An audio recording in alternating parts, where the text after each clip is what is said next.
குழம்பு கொதித்த உடனே அதில் போட்டுக்கலாம்.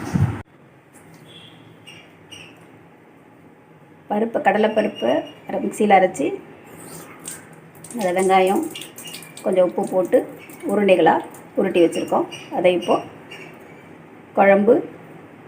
குழம்புல போட்டுடலாம்.